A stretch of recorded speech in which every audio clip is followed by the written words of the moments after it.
Not so long ago, people did this very strange thing. They met with friends and family and sometimes neighbors in their front yard, and they just hung out. They didn't really do anything so much. They just chatted, talked nonsense, got kind of bored sometimes. They hung out. What does hanging out even look like anymore? Well, in the 70s and 80s and even 90s, hanging out seemed to be more fun. There are some truly great movies that are shaped around groups of friends just having idle conversation and playing around. So it's a fascinating subject, and it's a subject of a new book by Nazreli Press, which collects the photos of Sage Sohier, who documented real people in their front yards and porches enjoying each other's company in the 70s and 80s. And today I'm really excited to chat to her about those photographs in this new book, Passing Time. Alex Webb and Ed Templeton both recommended this as one of the best photo books of 2023. But before I get into it, I just want to quickly mention that Sage is in issue 7 of our new street photography magazine, along with features on Gary Winogrand Color, Boris Savlev, Gustavo Minas, Michelle Groskopf. It's got interviews you can learn from, it's got photos you can be inspired by, all in print, in a magazine that you can hold in your hands and read at your own pace. Instead of aimlessly flicking through photos on an Instagram feed, you can pick it up at frame-lines.com. Now, Sage is one of my favorite photographers. Her book, Witness to Beauty, is an incredible study of aging and family. It's up there with Larry Sultan's Pictures from Home, which tackles a similar subject matter. In Witness to Beauty, she photographs her own mother, who was once a fashion model. It deals with the idea of fading beauty with a great degree of sincerity and empathy and poignancy. And empathy is also something that comes through in her Pictures from Passing Time, which is a body of work that she rediscovered during the pandemic when she had some downtime to look at her archive, and she rediscovered these photos that she'd never printed before. And these were photos from the 70s and 80s all across America, when as a younger photographer, she was attempting to create a portrait of contemporary life. At the time, Sage says she was obsessed with making complex pictures and working with the community to see how complex she could make them. And you can see throughout the book how technically she uses like a wide angle lens and flash to get this depth of field. And it describes these people in their environment with a sense of care and accuracy.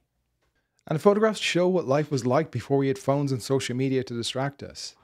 People just hung out in their neighborhoods, and this book really gives you the impression that something important has been lost in society, where we're now a bit more isolated than ever. We spend more time in our homes than ever before. Hangouts are a thing we do in video games, or maybe in the near future with Apple Vision Pro strapped to our heads. And this book is like an antidote to all of that. You can feel it in the photographs, that sense of ease and relaxation, and a view into a world where you can just be doing nothing, just hanging out, just passing time.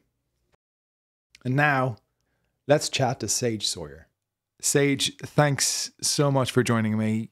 Can you tell me how you first developed an interest in photography? You know, I guess I always, my parents gave me a little Kodak box camera when I was a kid, and I photographed a lot. It was a nice way of getting off by myself, away from my family, and, you know, taking landscapes or whatever. And then in college, I started photographing for the college newspaper, and then I took my first photo class, I think my sophomore year in college. And for the first time, I kind of understood that photography could be, you know, almost like literature, that these pictures could have these worlds of meaning in them. And I had always thought about, I kind of understood photojournalism, but I had never understood about the power of photography to work on its own as a kind of almost like a short story or poem does. And so it was really through these college classes. And then I just got the bug, and that was it. I mean, Todd Papageorge taught at Harvard my senior year in college, and it was before he went to Yale to be in charge of the program at Yale. And he was so eloquent, and it was something I really wanted to do. I had always thought that perhaps I would be a writer, The only problem was I hated being in a room sitting at a computer, or at that point a typewriter by myself. So that wasn't going to work. And there was something about photography where you get to go out in the world, meet people, and then come back into your private space, into the darkroom, and see what you got. It had a nice combination of interaction, being with people out in the world, and then being alone, which I've always been, I've always liked my alone time a lot. So it had both. Right. You mentioned being out in the world, and I think I remember you once saying you like the adventure of getting lost. Is that right? Yeah, there's something about getting lost that exposes you. It's not a place that you set out to go. It's a place that you happen upon. And I like the serendipity of that. And I like, I guess I feel like I've learned a lot about the world from allowing that to happen. I think that photography allowed me it gave me a license to meet people, to talk to people, to look at people with interest. And, that really has made a big difference in my life. And I love being able to meet people that way and be able to have conversations with people, and have the fact that people allow me to photograph them and get close to them is a gift. I'd imagine that just arriving somewhere with a camera could be kind of a conversation starter. And you must have had a pretty unusual camera back then. Was it like a big medium format camera? Yeah, back then it was this big camera that looked kind of like a toy 35 millimeter, like a blow up version of a 35 millimeter camera. It was a Fujica, I think it was called a G690. So it was 6:9 format, which is the same proportion as 35 millimeter. It's a long proportion. But, the negative is about this size. It's about 2.25 by 3.25. Yeah.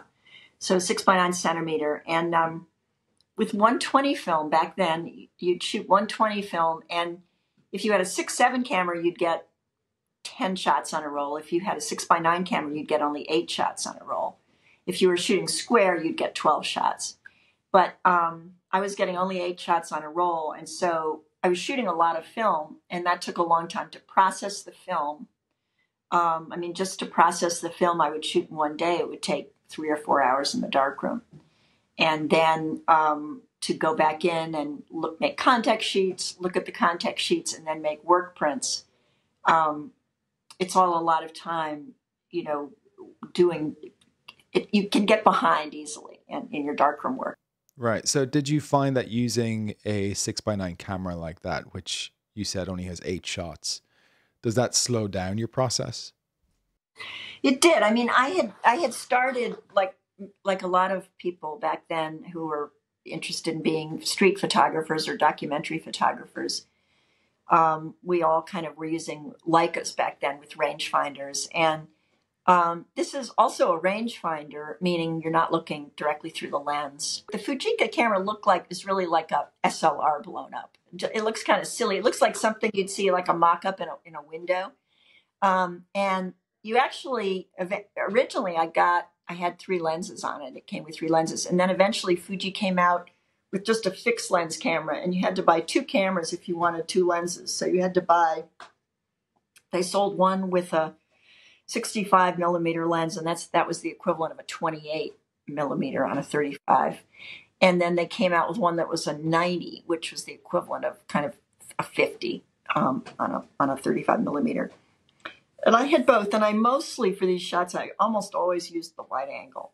So it allowed me to include a lot and to kind of zone focus, so I could get everything in focus and to shoot quickly.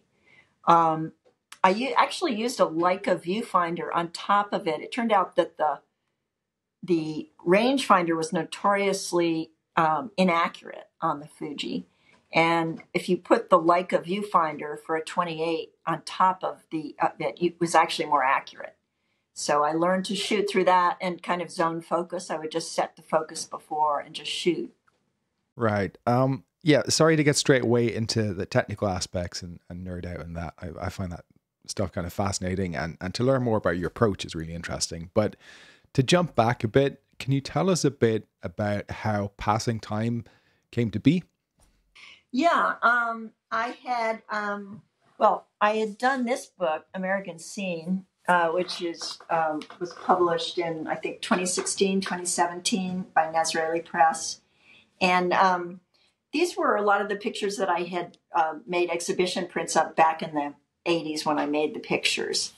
And then during COVID, I basically went back through my archive of contact sheets and negatives, and I found a lot of pictures that I had never even printed. I mean, I found some that I'd printed but never sort of exhibition printed, and but a lot that I'd never even printed. And I thought, wow, why didn't I print this at the time? So this is Passing Time, the new book that Nazreli just published, and yeah, so it was. I don't know why I didn't print these at the time. I mean, I think that I'm a better editor of my work now than I was then. And part of it is that I think when you print something very close to the time that you take it, you're often disappointed. You think you remember all the shots that you didn't get of the people that you wanted to get. And so you remember what you didn't get. You don't remember. You don't just see what's in front of you and think, wow, that's really good. Now, looking back, 40 years later, you don't remember what you didn't get. You just see, oh, that's a really kind of an interesting picture. And so I think that, I was coming to it with fresh eyes. I was also coming to it looking back at the past. This is about the 1980s, how people were in the 80s. And so I'm also, in looking back, I'm bringing a historical perspective to it as well, where I'm seeing maybe what's interesting about it from today's perspective. That's the other thing that I think is helpful. So I'd imagine you have a certain emotional distance now, which is maybe helpful, because at the time when you took those photos, you probably had a strong emotional resonance with certain photos, like your favorites at the time, and you might have overlooked others. Right. Yeah. I mean, it's classic. I mean, the picture that you got that you think is going to be your best picture from the day usually doesn't work, or it's stupid somehow. And this picture that you took that you didn't even bother to take it a second or third one. You just kind of took it. It's really interesting when you look at it later on the contact sheet. So that's what's nice about photography, is that, and that's what I originally resented about digital photography, is that you didn't have this idea of immediate gratification. I at first really resented. I thought, no, I don't want to know. I don't want to be able to look at it. But the truth is, looking at it on the back of this little picture on the back of the camera isn't looking at it anyway. So it turns out you can't really judge from that, or at least I can't.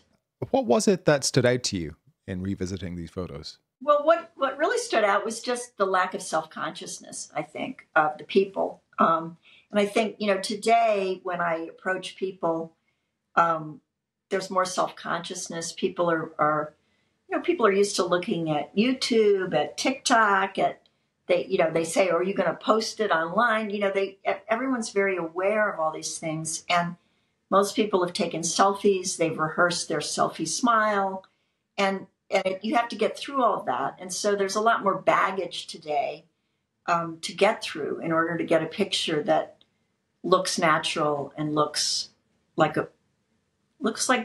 real life, Yeah, everyone is so media savvy now. Like they're aware of what they look like on a camera, and they'll have maybe poses ready for you, and they want you to shoot them from a certain angle, and they want you to raise the camera. Usually, that usually happens to me when I'm taking photographs of friends.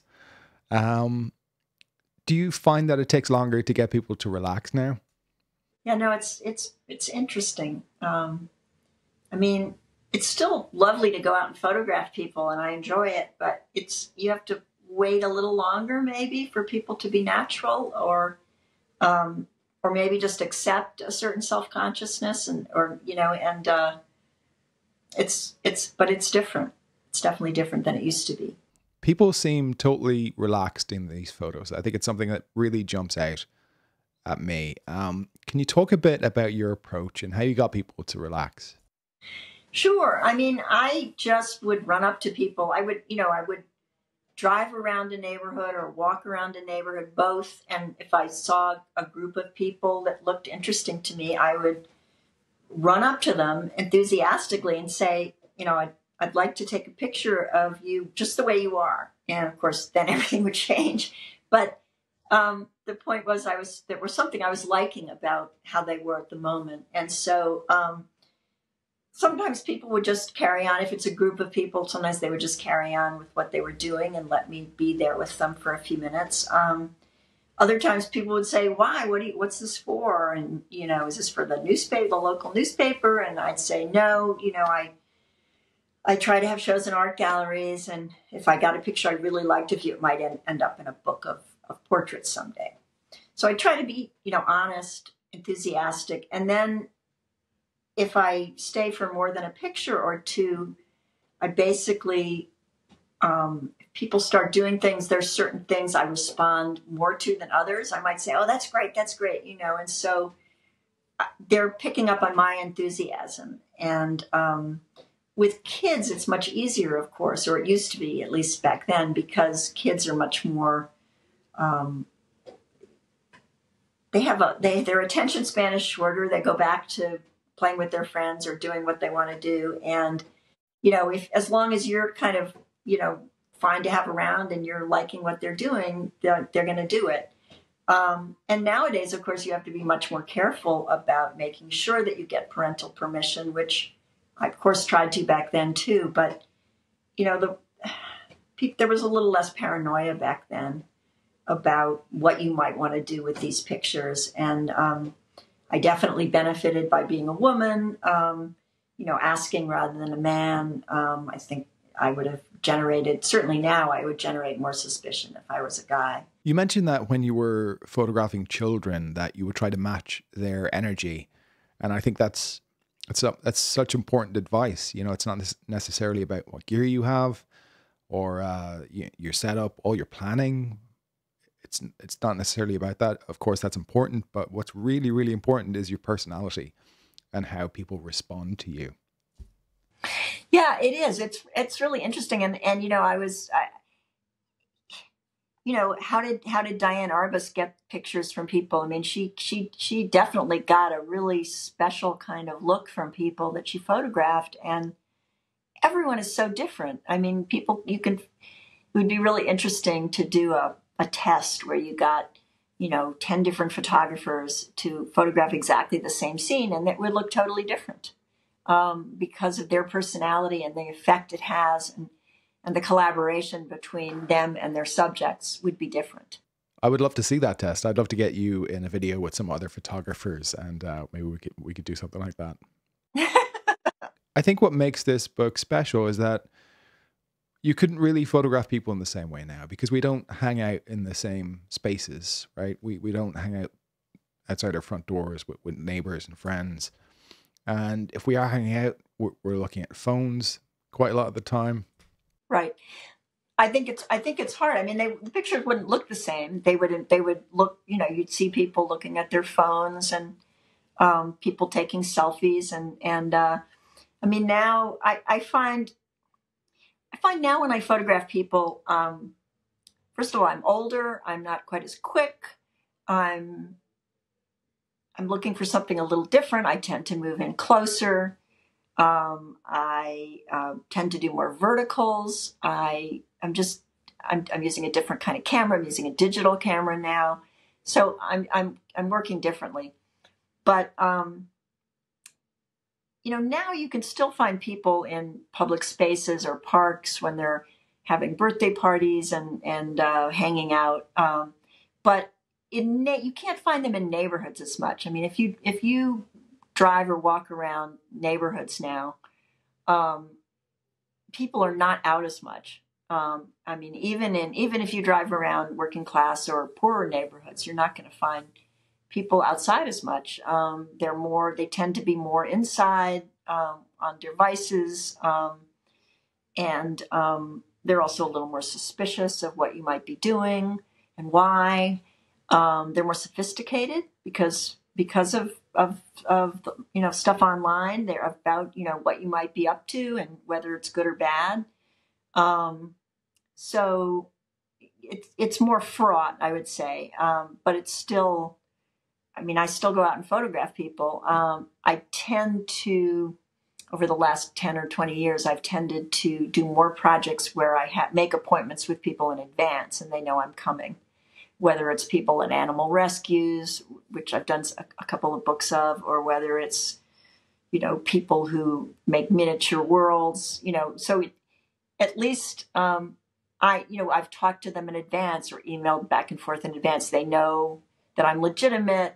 And they know that, I know I can go and make some pictures. And that's a little easier than just going up to people cold and asking. But I still do that. And people still amazingly say yes, which always surprises me. And of course, now, I think I've always tried to be unthreatening and friendly, but now I'm granny, so that's helpful. Like, right? So I mean, I'm like someone's grandmother if I come up to them, and so I think I'm even less threatening potentially than I was before. So I have that advantage. But the world has definitely changed. I mean, when you think back to Helen Levitt's pictures from the late 30s of kids on the streets of New York and how many kids were out. You just don't see that anymore, not to that extent. Again, you might more like if you were to travel to India or something, or to Mexico City, you would still find that. But in the U.S., you don't see that as much. So you mentioned that you had aspirations of being a writer. And this is something I've been thinking about lately because one of my favorite street photographers has a writer's background. Like he was a writer before he became a street photographer. And I think it adds something extra to his work. There's like a perceived narrative in his photos, and there's a depth to them that I think comes from his perspective and having a writer's imagination, maybe. Do you think there's a relationship between the two? Well, potentially, I think if you think of photography as a narrative form, and that's either like a poem or like a short story, then yeah, I think it's one thing that certainly got me interested in photography. Obviously, a lot of people come at it. They've started as painters and they've gone to art school and they've come at it from a different angle than I did. But I think personality-wise, it takes a different person to be a successful writer and a successful photographer. A photographer has to, at least if you want to photograph people, out strangers and people out in the street, you need to be someone who can go out into the world in a somewhat fearless way and do that. You have to be more of an adventurer. And to be a writer, you have to be willing to be with yourself all day and be in a room sitting in front of your computer. And that takes a certain kind of personality. I could not do that. I would drive myself crazy being alone all the time. And I think for photographers, it's kind of a nice mix of going out, being with people, and interacting with them, and then coming back into either the darkroom or the studio where you do digital prints now, inkjet prints.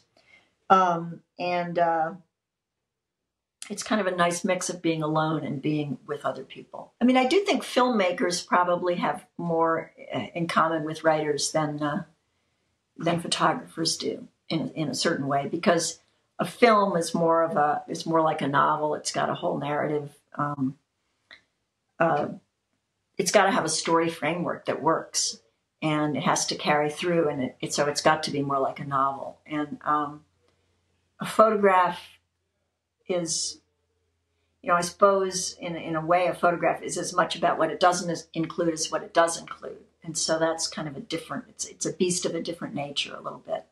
Yeah. I guess you're right. There's more of a controlled, like defined narrative in movies. To get back to passing time, so you returned to your archive. Did you find other work that you're interested in looking at in the future? Well, I found a lot of pictures that aren't in this book that I'm also interested in. But no, I think I, been there, done that. It was great to look at it. I've got some other negatives I'm interested in, but I feel like I did it pretty intensively when I was, when I couldn't go out and photograph people for a year or so. And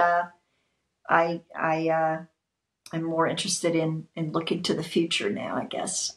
So one thing I'm curious about is your approach when you're out there. So when you're walking around and you see someone that you want to photograph, is that an instinctual feeling for you? Do you see them and you think, oh, I just have to photograph this person? yeah, it's just an intuitive feeling of, wow, that's really interesting. And, or, that she's really amazing, and maybe I can maybe even if I ask permission, I can get something like that again. But yeah, it's pretty instinctual. And, but I guess it's a funny process because it really is your instinct leading you, and you're working intuitively, and yet you're also in your mind. You have some sort of idea about what that picture could be about and why it would be interesting. It's not formulated in words. It's more this sense of of recognition, of this is really interesting, and you don't really know why until you go back and look at it later in either the darkroom or sitting at your computer. Do you mind me asking what cameras you're using lately? You mentioned you're using some digital cameras.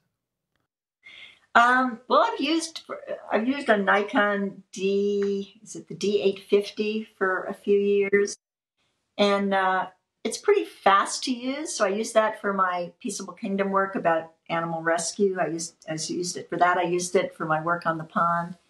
Now I'm trying to use, I forget what it's called. It's a Fujifilm. It's the 645 medium format Fuji. The Fuji GFX series? Yeah, that's it. Yeah. Yeah, so I'm trying to use that. I'm used to rangefinders or looking through the lens, so I'm having a hard time getting used to the electronic viewfinder. I'm finding that difficult. But I'm sure I'll get used to it. Right. I don't like electronic viewfinders either at all. I think there's a certain delay with them, and regardless of how fast and efficient they've become, there's a delay in the time it takes your eye to adjust to looking at a screen. Yeah, I hate that. I hate that delay. Now, the Nikon doesn't have that because it's an SLR camera, and the rangefinders didn't have it. In fact, the rangefinders, you never lost track. You could see what you took when it was happening because there was no flap up of the mirror. There was no delay. You would pretty much know what you had gotten. And yeah, the delay is a problem. I think so. And I think it's something we're losing, and it's unfortunate because all the newer cameras have these electronic viewfinders. Yeah, I wonder why they can't make them just with rangefinders. I think they could. I mean, it wouldn't be quite as accurate, the framing, but you would at least be seeing the world. You wouldn't have that delay factor, right? I wonder why they can't do that. Well, Leica are still doing traditional optical rangefinder cameras with the latest digital tech. Fuji have an interesting line of cameras called the XPro. I think you might like those because there's both an optical and electronic viewfinder in those and a switch to toggle between both. Maybe we could ask Fuji and they'll send you one of those to test, maybe. Yes, we will. With that, I guess I'm all out of questions. Thanks, Sage, for joining me, for chatting with me. Well, thank you so much for taking the time to do this interview. I really appreciate it. Everyone, check out Sage's new book, Passing Time, which you can pick up at setantabooks.com. And I recommend following Sage on Instagram. She's at Sage Sohier. And check out Nazreli Press too, because they've got some other interesting books by photographers like Mark Steinmetz and Todd Hido. So yeah, that's about it. Thanks for watching if you got to the end of this video, and see you next time.